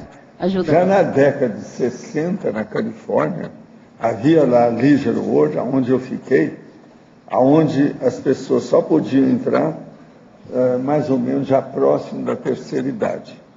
E havia tudo ajardinado, com verdadeiras bangalôs de todo tipo. E havia uma parte central, aonde o povo se reunia, que era da comunidade que foi feita. Era um verdadeiro bairro. Agora, o nome era Leisure World, quer dizer, o mundo do ócio. Mas veja, não tinha ócio coisa nenhuma. Lá eles davam cursos sem parar. Agora, eu fui olhar naquela ocasião, como era a Califórnia, o curso que era mais procurado era de espanhol. Todo mundo estudando espanhol. Agora, gente de 70 anos, 75, 80, outra coisa. Um monte de gente com 75 anos, 72 anos, com aqueles carrões, rabo de peixe para baixo e para cima. Saindo lá de dentro, tudo isso. Agora, jardins, uma beleza. Tudo lá dentro. Então, não é bem assim. Tem lugar, esse já foi feito, já com a ideia de dinamizar o fim da vida da pessoa. Então, aquilo que a pessoa não estudou, ela ia estudar, tinha curso de tudo quanto é tipo para as pessoas. E todo mundo estava lá engajado nesses cursos, matriculado. E fazia reuniões, etc. Não era só festa, não. O povo estava estudando mesmo. Agora, isso é na década de 60. Vocês vejam bem, isso faz mais de 40 anos. Certo, mas a proposta mais indicada para sair-se dessa solidão na terceira idade é o uso da cabeça. É o que eles falavam. E outra coisa, lá haviam várias sentenças assim, ó, em quadros, tipo banners, que mostravam o que é. Quanto mais você cuidar da sua cabeça, mais você vive com lucidez. Mas coisas mesmo, um monte delas, tudo, todo lado. Sim. Agora, uma turma mais ou menos alegre, tudo assim mais vivo, de cores vivas. Os jardins eram muito bem cuidados, havia defesa do negócio, sabe? Segurança por todo lado. Uma beleza, o ambiente não era fácil, não. Isso já existia. Agora, veja, há 40 anos já havia isso. Não é todo lugar que o povo só pensa em fazer farra, não.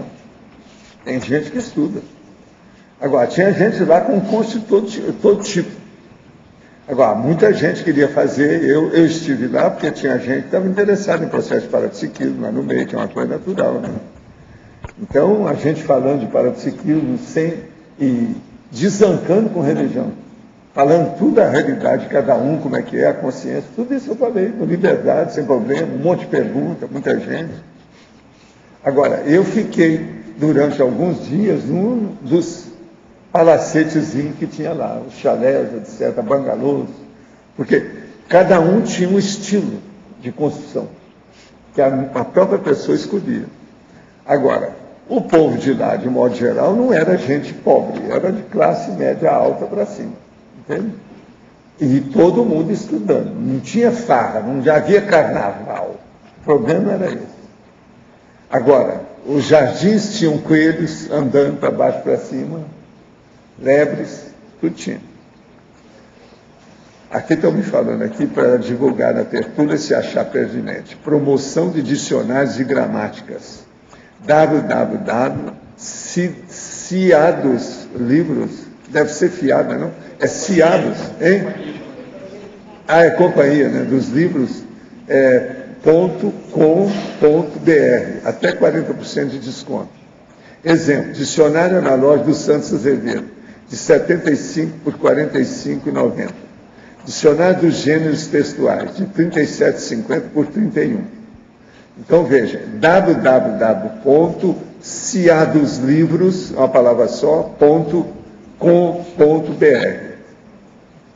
Vale a pena, gente, para quem quer comprar aí dicionário mais barato. Aqui na mitologia, mitologia, estou querendo falar um tempão. Professora, acho que seria interessante falar do mito falacioso da solidão enquanto essência do ser humano.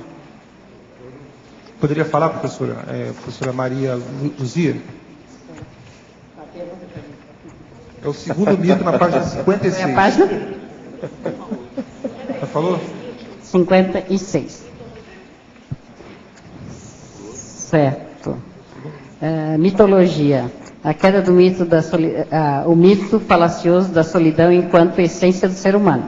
Tá? Há um mito de que, principalmente se você pega a literatura, né, que fala sobre solidão, que a solidão é a essência do ser humano, que o ser humano, por essência, a pessoa, né, por essência, é solitária. Não é isso, ele nasce pelado e dorme e morre sozinho. Sim, sim. Mesmo no desastre de avião que morreu uma opção de gente, cada um morreu isolado. Certo. Mas essa não é a consciência que morre sozinha, né? É o corpo físico, sim, mas a solidão não faz parte da essência do ser. O que faz parte da nossa essência é a nossa singularidade. Nós somos um ser singular com uma tarefa específica, cada consciência tem a sua tarefa específica, e muitas vezes isso é confundido com a essência da solidão. E, na verdade, nós não somos essencialmente solitários. Nós somos essencialmente interativos, né? Porque sem interação não tem, sem a troca com o outro não tem evolução. Associada à ideia de solidão, existe a questão do fechadismo também, né? Por favor, poderia repetir? De que modo solitário se liberta do fechadismo? Porque a solidão e o fechadismo estão muito associados, né? Ah, tá. Você não está... Você poderia repetir, por favor? Não, já está claro já, obrigado. Está claro.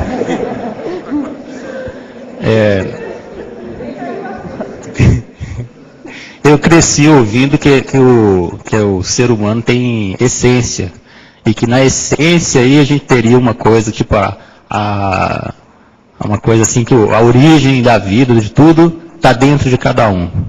Agora, eu sei que isso aí está além do seu verbete, que eu perguntar para o Valdo, se de alguma forma você vê aí, Valdo, que existe isso, alguma experiência sua te trouxe essa ideia de uma forma mais ou menos assim, real? Eu não entendi nada. Eu quero saber assim. A pergunta é filosófica. Você entendeu? Eu queria saber o seguinte: a gente tem uma essência, uma coisa muito assim, a raiz da consciência, um negócio assim, como se fosse. Essa coisa, na filosofia tem uma coisa assim, tem uma turma que fala assim de essência. Todo mundo tem uma essência, não sei o quê. A essência da pessoa é o autodiscernimento. Mas aí não é, porque aí cada vez você vai mais, é você ele aumenta. distinguir o que presta daquilo que não presta. Então você fica sempre com o melhor. O melhor para você, o melhor para todos, o melhor para o cosmos. Isso é a essência. Agora, tudo que nós fizermos, você pode fazer uma confluência para isso. Agora, não é fácil. Tem que ter inteligência, e a coisa mais séria, manter a inteligência. Não pode ter oscilação disso, ficar instável. Porque tem gente que é inteligente de manhã, de tarde fica cansado, de noite fica danado da vida. Quer dizer, isso não adianta. Tem que ter um equilíbrio da história, senão não vai. Como é que fica? Mas não tem gente assim? Tem gente que está tudo bem de manhã, trabalhou tal. Chega de tarde, começa a ficar chateado, enjoado. Chega de noite, começa a beber, fica doido. Fica bêbado, todo alterado. Tem tudo disso. Tem muita gente assim. Tem gente que faz uma força danada para ficar equilibrado no serviço. Vem para casa e briga com todo mundo. Não pode brigar com o chefe, briga em casa. Quer dizer, instabilidade. Isso é que não é bom. Coisa de bicho. Isso é que é o autoassédio que traz o heteroassédio. Então, a essência é manter o equilíbrio do autodiscernimento, numa boa. Mas, assim, eu sei que tem um monte de questões muito mais práticas do que essa que eu estou falando. Mas, assim... Você quer mais prática que essa que eu estou falando? O quê? Dá um tapa na cara? Muito mais do que o que eu estou perguntando, querendo perguntar, é isso que você está falando, é muito mais prático. Mas, ainda assim, eu vou ser chato. Mais chato um pouquinho. Não tem como a gente saber um negócio desse, né? Não tem uma teologia, né? Tipo, se tem lá Você pode saber tem alguma instância da consciência. A essência da sua consciência, o que você deve fazer para a sua evolução agora, nesse momento evolutivo. Isso é a essência. Só agora. Não dá para saber se existe uma coisa... Eu sei o que eu quero. Se você não sabe, é um problema seu. A gente pode até ajudar. Mas eu sei o que eu quero. E ó, banana para o resto. Maria, aqui no B. Eu lendo aqui o seu verbete me deu uma dúvida. Esse traforma da solidão profícua já era uma característica sua, do seu temperamento? Sim. Porque quando eu fui fazer o curso de verbetografia, Eu me impus uma condição, né, uma cláusula aí, que eu só faria o curso se eu conseguisse escrever o verbete junto, como se diz, né, na gíria, levar direito a escrita do verbete. E eu precisava um tema. Aí eu fiquei pensando sobre o tema, e eu estava estudando multidimensionalidade, e me ocorreu escrever sobre solidão. Só que pensei, escrever sobre solidão é difícil, eu não tenho esse histórico de solidão. Aí que me ocorreu escrever... Você nunca passou numa cela de convento há alguns anos, não é isso? Eu já passei muitos momentos sozinha. Não, convento. Não, convento não. Não precisei passar por esse experimento. Até me sugeriram, mas eu vi que não...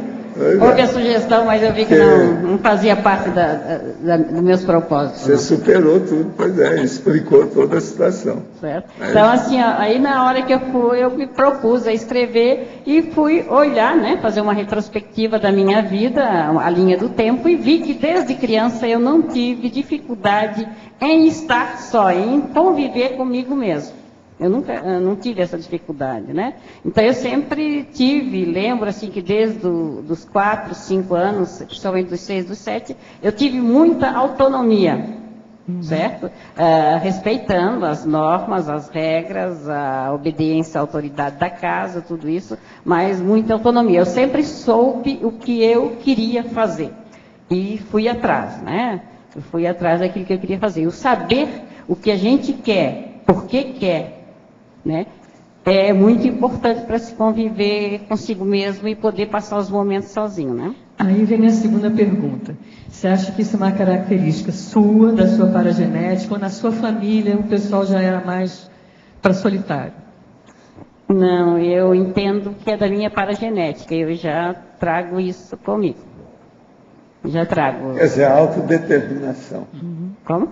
Autodeterminação. É autodeterminação. Essa autodeterminação é muito forte em mim. Eu sempre fui atrás. Eu... Claro, depois lá, com a idade, eu dei umas bobeiras e fui meio no vai da valsa, né? Ou Maria vai com as outras. Mas eu estou retomando fiz a revisão, aí eu tive que passar sim por um momento de isolamento. Eu escolhi fazer esse isolamento de 6 dias durante uma época, né, bastante festiva.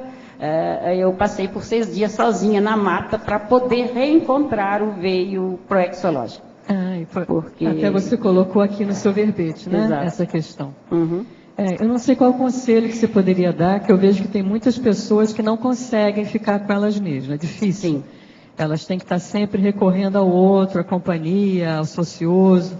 Que conselho você pode dar aí para as pessoas chegarem a essa condição de conviver consigo mesma?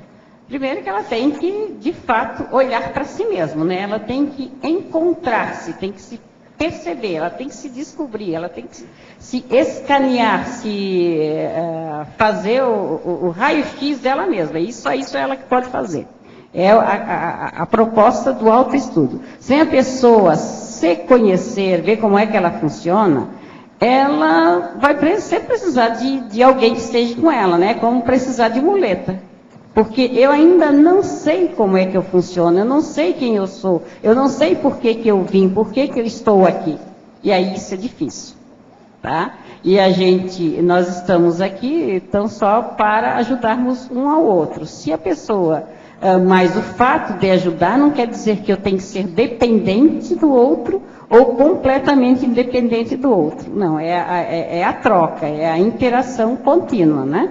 Então, assim, aí a pessoa tem que fazer esse exercício, e isso é um exercício. E aos poucos, se ela não consegue, né, ela tem medo, porque eu conheço muitas pessoas que dizem, nem pensar, ficar um domingo sozinho, um final de semana sozinho, então feriadão... Não pode ficar no escuro. Né? Não pode ficar no escuro. Não pode ficar no escuro, não pode adulta, nem pensar. Ela vai ter que fazer o exercício lento. Nesse seu caráter de autodeterminação, que isso é um mega para fora, a primeira coisa que uma pessoa pode fazer, que isso é muito comum, que é um bom hábito, ou uma boa técnica, um método para ela ver o nível de autodeterminação, tem uma coisa fácil.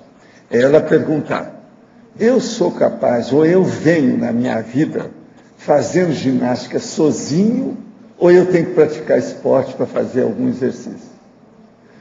A pessoa que tem autodeterminação é capaz de praticar todos os exercícios dela sem precisar de auditório. Já aquela que não tem muita autodeterminação precisa de companhia para ela poder ter incentivo de fazer uma ginástica. Senão ela não faz, ela não tem estímulo, não tem motivação. Isso é uma das maiores provas técnicas para a gente ver o nível inicial de autodeterminação da pessoa. Tem gente que não consegue fazer ginástica se ela estiver, por exemplo, na televisão e a pessoa está mostrando como é que é, já começa. Às vezes ela já tem um jeito, mas às vezes não. Ela precisa de ter gente que está fazendo junto. Por isso que tem as academias, tem esse negócio todo. Eu nunca precisei de academia. Muito embora tenha participado pelas minhas viagens, nos hotéis você tinha que ir lá andar na esteira, uma coisa. Mas nunca precisei de ir, não. Eu faço tudo por minha conta. Eu acho que um bom teste é a pessoa fazer uma viagem sozinha. É uma série de coisas, acho que ela pode fazer sozinha, né? Porque tem pessoas que não vai ao supermercado sozinha, não vai fazer compra sozinha, não pega o ônibus sozinha, ela não faz absolutamente nada sozinha, sem que ela tenha alguém com ela. Ela tem todas as condições, ela tem condições plenas de mobilidade. Agora, o pior é que chega num certo ponto que depois ela não vai caminhar ao banheiro sozinha mais. Sim, é possível. Então vai ter que ter um cuidador. Aí o negócio piora tudo. Professor, eu lembro que uma vez o senhor falou com relação a isso, que tinha pessoas que não suportavam a própria companhia dela. Não, nem o assediador. Não, tem gente que não gosta da própria sombra. Nem o assediador conseguia ficar perto dela. Não, nem chega perto dela. Então ela é intragável, intolerável. Você está entendendo? Intocável. A pior coisa é essa intocabilidade baratosférica. Então, a dica não seria a primeira pessoa começar a gostar da própria companhia, né? Para ela poder ficar sozinha, ela tem que se gostar, começar a conviver com ela e se aceitar. Agora, esse verbete, ela é muito bom porque faz a pessoa pensar na solidão profícua. É aquela que é produtiva, aquela que é construtiva, aquela que melhora a evolução, ela é cosmoética, ela, enfim, ela produz em favor de todos, a começar pela própria pessoa. Isso é muito positivo. Agora, eu espero que você faça outros verbetes. Você foi aprovada pela verbetografia. De modo que vamos enfrentar. Regaça as mangas aí, ó, você já está com ela. Já precisa arregaçar já. E vamos pegar outros, tá certo? Já estão arregaçadas. Muito bom, seu verbete. Obrigada. Os nossos comerciais, por favor. Obrigada. As pontuações da tertúlia de hoje foram 125 assinaturas do livro de presença, 19 perguntas presenciais, 5 perguntas respondidas online e 46 votos presenciais. Antes dos recados, queremos lembrar que amanhã a prova da imagística e quem ainda estiver interessado pode fazer a inscrição na recepção do SEAEC. A entrada estará aberta no discernimento a partir das 7h30 da manhã e às 8 as portas serão fechadas. Hoje temos 5 recados. O Felipe Mansur e equipe do SEAEC, reinauguração laboratorial. Sandra, dinâmica das crianças e adolescentes. Luiz, lançamento do livro Clarividência. Rosângela e o Roberto Almeida, primeira Jornada Internacional de Conscienciometrologia. Rosa, programa Verbetografia EAD. E antes, Fernando vai falar sobre os amigos da enciclopédia. Boa tarde a todos. Nosso recado para os associados do programa Amigo da Enciclopédia, que nós temos, em média, 40 assinaturas que vencem por mês. Está correndo um fato que muitos estão atrasando, deixando de renovar. Tem, lógico, suas razões pessoais aí para isso.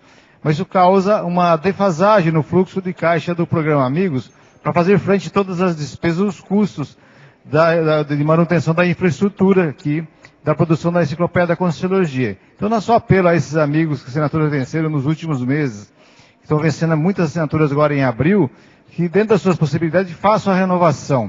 É muito prático, é muito fácil. Só ligar na recepção do SEAEC, todos os dias, inclusive sábado e domingo, das 8 às 18, com um cartão de crédito você faz aí em 2, 3 minutos a renovação.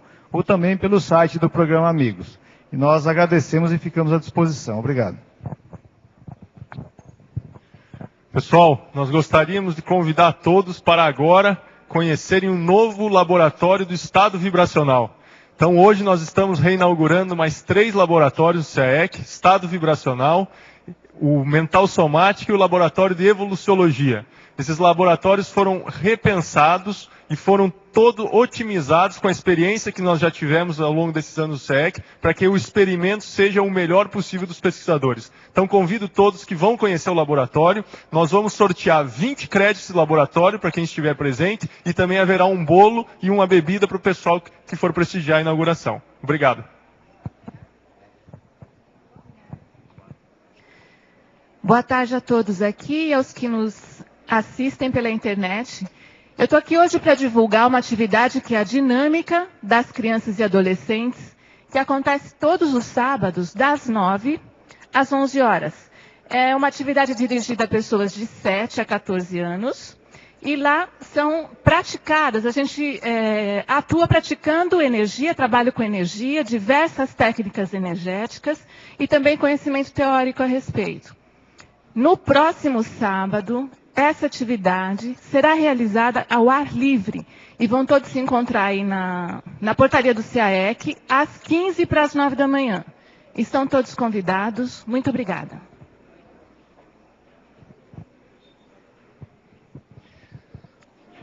Boa tarde para todos. A Editare convida a todos a mañana domingo 22 de abril a las 18 horas, No Discernimentum, para o lançamento do livro Clarividência, do autor Rodrigo Medeiros. Contamos com sua presença. Obrigado.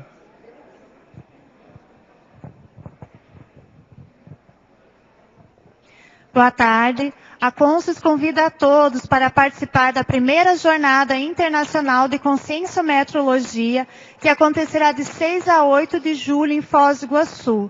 O professor Roberto Almeida vai falar mais sobre sua conferência. Pessoal, convidar vocês, vou apresentar um trabalho sobre intermissividade, tratando da questão da prioridade que a gente dá para o curso intermissivo aqui na vida intrafísica. É uma pesquisa que eu tenho feito a respeito do papel da conscienciometria na recuperação dos cons em relação ao nosso curso intermissivo. Ou seja, nós temos um curso intermissivo lá na teoria e aqui na prática a gente tem um grau de aplicação desse curso. Então a intermissividade seria a medida dessa aplicação prática. Então é um assunto que a gente quer debater e nós vamos falar sobre a diferença entre o saber intermissivo e a responsabilidade prática desse saber intermissivo. Então nós vamos estar convidando, agora vamos passar as informações de como vai ser o evento. Pessoal, quem tiver interesse, quiser participar da jornada, nós temos informações e também a inscrição no CAEC, na recepção. Então, o telefone é o DDD 45 3525 2652 e também pelo site da Consus, www.consus.org.br. Obrigada. Boa tarde a todos. O CAEC e a pré-IC da verbetografia, eles estão lançando um modelo inédito agora do programa Verbetografia. Por que é inédito? Porque é um EAD mais específico para o pessoal residente em Foz do Iguaçu. Por quê? Porque a gente vai usar a mesma estrutura do programa Verbetografia EAD, com 12 semanas disponibilizando progressivamente as aulas em vídeo, mas o encontro semanal de 2 horas para tirar dúvida, que normalmente é feita online, ela vai ser feita presencial. Então, não é um programa presencial no sentido que as aulas serão dadas presencialmente, não é isso. Vocês vão assistir a aula via internet, por isso é um EAD, mas o encontro semanal que a gente faz no EAD para tirar dúvida, para discutir uma produção, vai ser feita presencialmente. Por isso, a gente está chamando de EAD Foz. Porque então, quem que vai poder fazer esse programa, que vão levar 12 semanas, só os residentes em Foz do Iguaçu. Ficou claro, gente? Então, esse modelo novo, ele vai ser iniciado agora no dia 16 de maio e vai terminar no dia 8 de agosto. Os encontros serão os encontros presenciais para tirar dúvida, para discutir a produção feita durante a semana, elas serão nas quartas-feiras, então toda quarta-feira, entre 16 de maio e 8 de agosto, toda quarta-feira a gente vai ter 2 horas presenciais, que serão de 19h30 às 21h30, e o local vai ser na OIC. E a gente tem vaga limitada, a gente conta com a presença de todos. Uma indicação é que a inscrição é feita na recepção do CAEC e a gente solicita aos interessados de fazer a inscrição o mais rápido que puderem, para poder já entrar em contato conosco, para que possam já começar a pensar no título do verbete a ser elaborado. Por quê? Porque se a pessoa já entra com título, ela já avança de uma maneira mais significativa na elaboração do seu verbete durante todo o processo do programa Verbetografia. Então a gente convida todos para participarem aí, tá bom? Obrigada. O verbete eleito para amanhã é Autocrítica Parafenomenológica, especialidade Autocriticologia. Autor, professor Maximiliano Hahnemann. Obrigada e boa tarde a todos.